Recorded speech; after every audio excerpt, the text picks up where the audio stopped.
Good morning, good afternoon, or good evening, wherever you are. Remember, you have greatness inside of you. Welcome back to another AB Daily News with the hockey coach, your coach FRENCHY. Today, episode number 289. What your mini coach today? First of all, guys, Slafkovsky is still the number one overall pick NHL Draft 2022 few months later. Secondly, we have the AB News. This is the only two subjects we have on this episode, and let's dive in about my first subject of the day. My first subject of the day, guys, about the revisiting the NHL 2022 number one draft pick. Do you think Juraj Slafkovsky is still the top guy of this draft? First of all, guys, we need to add one more players on the top guy on this draft. What are you talking about? Remember, in July, Montreal fans are talking only about Slafkovsky, Shane Wright, and Logan Cooley. There was a big debate. Now, after a few months later, we can add David Jiricek. What a great year he has this year in American Hockey League. So now, between four players, who do you think is the top guy NHL Draft 2022, couple of months later? Slafkovsky has an average of 0.26 points per game this year. He played only 39 games after an injury, and he has only 10 points at 18 years old. On the flip side, Jack Hughes, a couple of years ago, when he played in NHL, the same route like Slafkovsky, he have an average of 0.34 per game. There's a little bit different between Slafkovsky and Hughes. We have to be honest here. I still believe Slafkovsky is not a pure number one draft overall pick. If normally it was another draft in any time in NHL. Slafkovsky, I see him more like a number two or number three. I compare him many times at Quinton Byfield and Chevnikov. Why? Because Quinton Byfield, it took him about 2 years at least to become who he is now in NHL.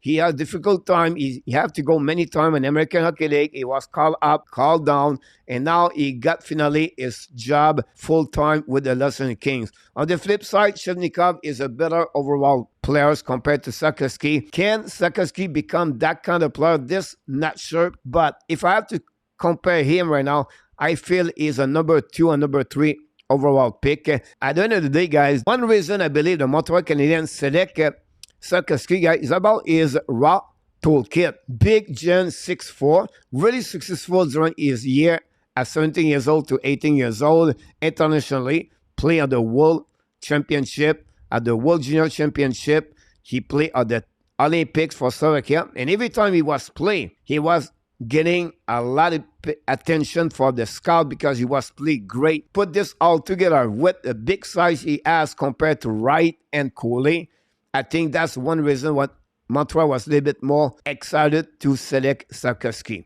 And that's the one reason I believe Slafkovsky could become a good hockey player with the Montreal Canadiens. Now, compared to Logan Cooley, guys, Cooley have an excellent season this year with the Minnesota and the NCAA. He was a finalist Obi Baker Trophy. You have to recognize his talent.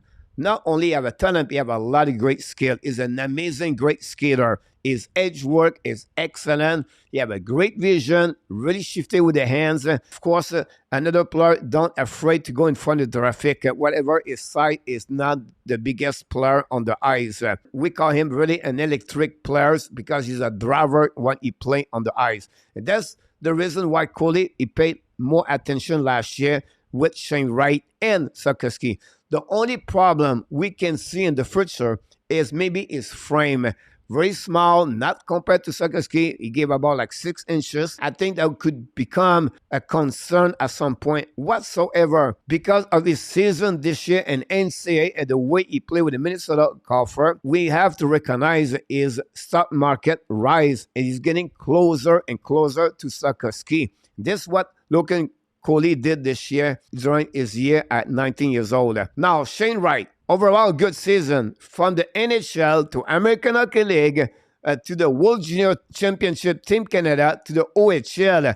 By the way, when he played in the OHL, he had an average of 2 points per game overall. But he really struggled for the second year in the playoff OHL. Both year he got eliminated in the first round. If you see him overall, when you watch him play and you follow him a lot closely, yes, he was in conversation with Slafkovsky and Cooley, but I really expect from him now if he play in NHL, he was going to be a top 6 players. I don't see him as a number 1 center. I see him more a number 2 center behind Matty Bernier for the Seattle Kraken.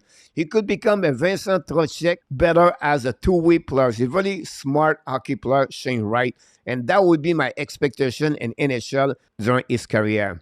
Finally, guys, I want to finish with David Jiricek. Not many people knows him. He was selected 6th overall by the Columbus Blue Jackets. He have an amazing, great year with the Cleveland Lumberjack. He finished the year right now with the Columbus Blue Jackets, by the way. We saw his size, how big he is, how physical he is. And finally, his great one-timer shot. Impressive. Have an amazing, great World Junior Championship with Team Soroka. One of the reasons why the Team Soroka won the silver this year. The only problem I see for Jiricek guy is an average skater. Not a great skater, and that's the only thing. But overall, you have considered Jiricek one maybe become the best defenseman on this draft NHL 2022. Here we go, guys. This is my thinking about this subject. First of all, guys, I believe after I review all 4 players, Cooley, Wright, Jiricek, and Slafkovsky, I still believe Juraj Slafkovsky is still a number 1. But now Cooley jumped over Shane Wright and he's getting closer to Slafkovsky. When he's going to play in NHL, I'm going to compare him. And again, this is what my selection is. Slafkovsky is still number 1. Now, between Wright and Jiricek, guys, they are the same. Same level for me. I'm not sure if Jiricek is going to be a defenseman number 2 and number 3 for Columbus Blue Jackets. And I don't think Shane Wright is going to be center number 1 for Seattle Kraken. I see him more behind. Overall, guy, Juraj Slafkovsky is still my number 1 overall pick in NHL 2022. I would like to hear from you guys. What do you think about my resume of the 4 players?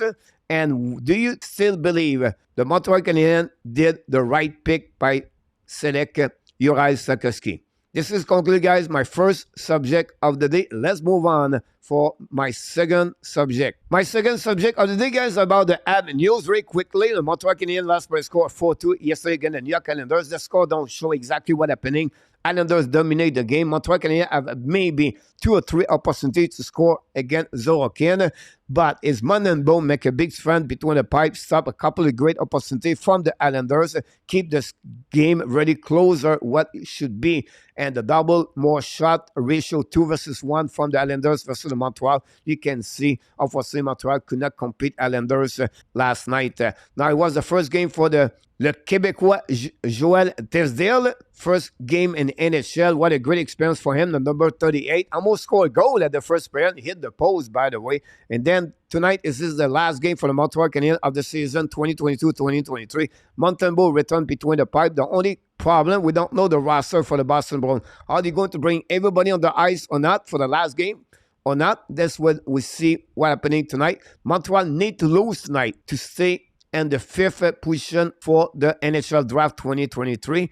And finally, guys, great news. The Laval Rocket won by the score 6-3 yesterday against the Toronto Marlies. And that gave a great performance of RHP, 5 points for the Laval Rocket yesterday. They still have one more game to play Friday night against the Syracuse. They need to win to stay in the race for the playoff. And the last team could join them is the Cleveland Lumberjack. They played 3 games this weekend. Friday, 7:30. Saturday, 5 o'clock. Sunday, 3 o'clock. Not easy at 2 of the 3 game is again the Rochester American, one of the best team in the North Division. Possible Laval make the playoff. Leave me a comments, guys, about maybe the game Islanders, maybe the game tonight against Boston, or the performance of RHP at the Laval Rocket. This concludes, guys, all the subject I have on this episode. Here we go, guys. Hopefully you enjoyed it. What do you think about Slafkovsky? Do you still believe he should be the number 1 overall pick for the Montreal Canadiens? Then, finally, tell me what you think about the game for Montreal Canadiens tonight against the Boston Bruins. And before we leave, we invite you, please don't forget to click on the like, subscribe to the Hockey Nation Live Show, and leave me comments about this episode. And of course, we want to remind you, you have greatness inside of you, and we wish you an amazing, blessing day, everybody.